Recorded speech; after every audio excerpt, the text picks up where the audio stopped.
Hi friends, welcome to our channel. இன்னைக்கு நாம பார்க்க போறது சூப்பரான ஒரு நான்வெஜ் ரெசிபி தான். வாங்க வீடியோக்குள்ள போலாம்.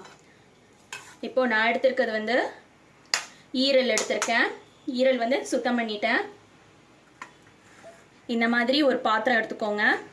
இந்த பாத்திரம் வந்து குக்கர்ல வைக்கிற மாதிரி உள்ள பாத்திரமா எடுத்துக்கோங்க. ஈரல்ல இஞ்சி பூண்டு சேர்த்துக்கலாம். இது பாத்தீங்கன்னா உப்பு, மிளகாத்தூள், மஞ்சள்தூள் மூணும் இதுல சேர்த்துக்கலாம்.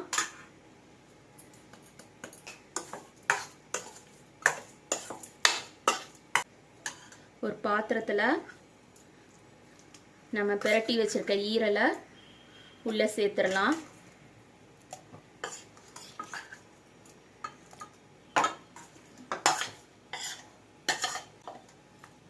ஸ்டாண்ட குக்கர்ல வச்சுட்டு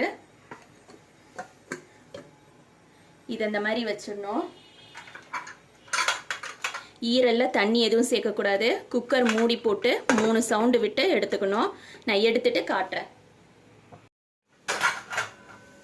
இப்போ நம்மளோட ஈரல் வெந்திருக்கான்னு பார்க்கலாம்.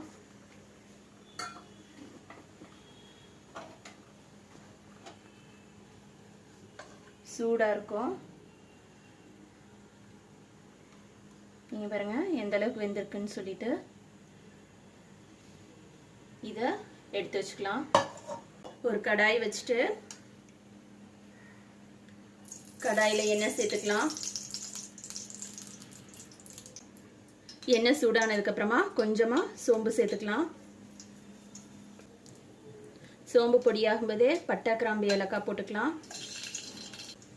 உங்ககிட்ட பிரியாணி காஞ்ச இலை இருந்ததுன்னா போட்டுக்கோங்க. என்கிட்ட ஃப்ரெஷ்ஷாக உள்ளதே இருக்குது, நான் அதை போட்டுக்கிறேன். இது என் கார்டனில் உள்ளது. ரம்ப இலை ஒன்று போட்டுக்கிறேன். வெங்காயம் சேர்த்துக்கலாம்.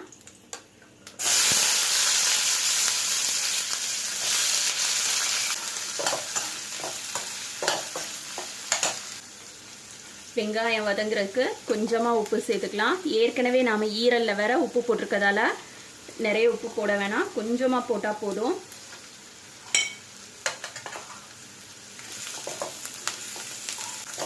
வெங்காயம் நல்ல கலர் மாறணும். அடுப்பு ஹை ஃப்ளேம்ல வைக்காதீங்க, மீடியம் ஃப்ளேம்ல வச்சு வெங்காயம் வதக்குங்க.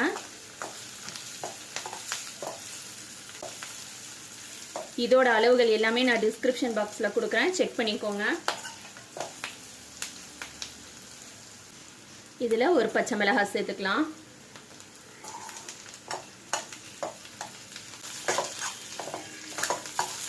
வெங்காயம் எந்த அளவுக்கு வதங்கினதுக்கு அப்புறமா கொஞ்சமா இஞ்சி பூண்டு பேஸ்ட் சேர்த்துக்கணும்.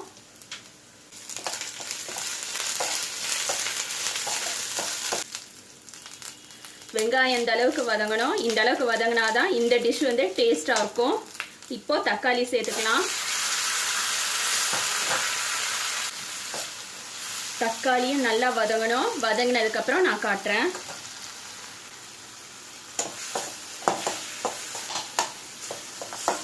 தக்காளி இந்த அளவுக்கு நல்லா வதங்கி இருந்தாதான் டேஸ்டா இருக்கும். வெங்காயம் தக்காளியும் ஒண்ணா அப்படியே மிக்ஸ் ஆயிடும். தக்காளி அரைச்சு போட்டா நல்லா இருக்காது. இந்த ஸ்டேஜ்ல நம்ம வேக வச்சு எடுத்து வச்சிருக்கிற ஈரலை சேர்த்துக்கலாம்.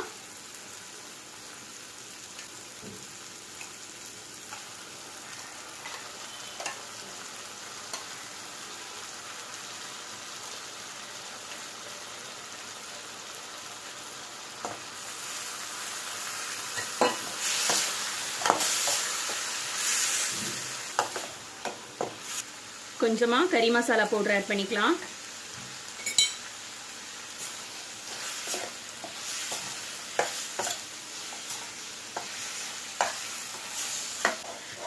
கறி மசாலா பவுடர் ஆட் பண்ணதுக்கு அப்புறமா ஒரு 5 மினிட்ஸ் நல்லா வதக்கினா போதும். எல்லாமே நல்லா வதங்கியிருக்கு. ஏற்கனவே ஈரலும் நல்லா வெந்திருக்கு. நாம போட்டிருக்க கறி மசாலா பவுடரோட பச்சை வாசனை மட்டும்தான் போகணும். லாஸ்டா கொஞ்சமா கலருக்காக நான் காஷ்மீரி சில்லி பவுடர் ஆட் பண்றேன். இது ஆப்ஷனல் தான், வேணும்னா போட்டுக்கோங்க, இல்லைன்னா தவிர்த்திடலாம். இப்போ நம்மளோட ஈரல் ட்ரை ரோஸ்ட் ரெடி ஆயிடுச்சு.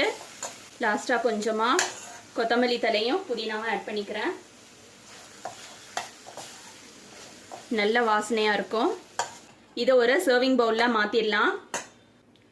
இப்போ நம்மளோட ஈரல் ட்ரை ரோஸ்ட் ரெடி ஆயிடுச்சு. இதே மாதிரி நீங்களும் உங்கள் வீட்டில் செஞ்சு பாருங்கள்.